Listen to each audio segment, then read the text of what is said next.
ආයිබෝවන් මම වෛද්‍ය සම්පත් සේරම් අදත් අපි කතා කරන්න බලාපොරොත්තු වෙනවා ධනිස් සංධියේ රෝග පිළිබඳව. ධනිස් සංධිය ගත්තොත් එහෙම මිනිස්සෙක්ගේ බොහොම සංකීර්ණ සංධියක්. මේ ධනිස් සංධියට රෝග ගණනාවක් තියෙනවා. හැමදේම ආතරයිටිස් කියලා ආතරයිටිස් වලටම සීමා කරන්න බෑ. ආතරයිටිස් ගත්තත් ආතරයිටිස් රෝග ගණනාවක් තියෙනවා. රුමටොයිඩ් ආතරයිටිස්, ඔස්ටියෝ ආතරයිටිස්, රුමටික් ආතරයිටිස් වගේ දිගට යන ආතරයිටිස් රෝග ගණනාවක් තියෙනවා. ඊට අමතරව ධනිස් සංධිය පැනීම, ධනිස් සංධියේ තියෙන ACL MCL කියලා ලිගමන්ට්ස් දෙකක්.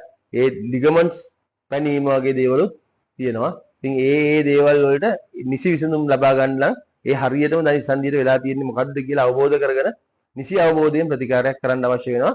එතකොට ධනිස් සංධිය ගත්තාම ධනිස් සංධියේ රෝග වලට කරන විසඳුම් සෑම දෙයකටම ධනිස් සංධියේ පෝෂණයක් අත්‍යවශ්‍යයි. අනිත් එක ධනිස් සංධියට වතුර පිරනවා කියලා වතුර පිරීම වගේක්, ඒ කියන්නේ ෆ්ලුයිඩ් එකක්, CS ෆ්ලුයිඩ් එක වැඩි වෙන ස්වභාවයක් එනවා. ඒ ධනිස් සංධිය අධික විදියට වෙහෙසුනහම ඒකටත් අපිට විසඳුමක් ලබා දෙන්න පුළුවන්. ඊට අමතරව මේ දෙපැත්තේ තියෙන ධනිස් සංධියේ ACL එක සහ MCL එක ෆූ ෂේප් ලිගමන්ට් දෙකක්. ඒ ලිගමන්ට් එකක් එළියට පැනීමක් සිද්ධ වෙනවා. ඒ එළියට පැනනහම අපිට නැවත ඒ ලිගමන්ට් එක සකස් කිරීමක් කරගත යුතුයි. ඒ ලිගමන්ට් එක සකස් කරන්න ඒ පටක බුරුල් කරන ඖෂධ යොදලා ලිගමන්ට් එක සකස් කරගෙන නැවත පටක තද කිරීමක් කරගන්න වෙනවා.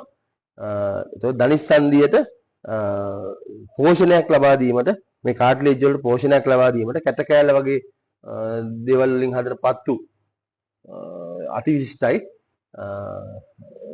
ධනිස් සංධිය අපිට අත්‍යවශ්‍ය සංධියක් නිසා මේ හැම දෙයක්ම නිසි ආකාරයෙන් සිද්ධ කිරීම අවශ්‍යයි කියලා මම විශ්වාස කරනවා. ස්තුතියි.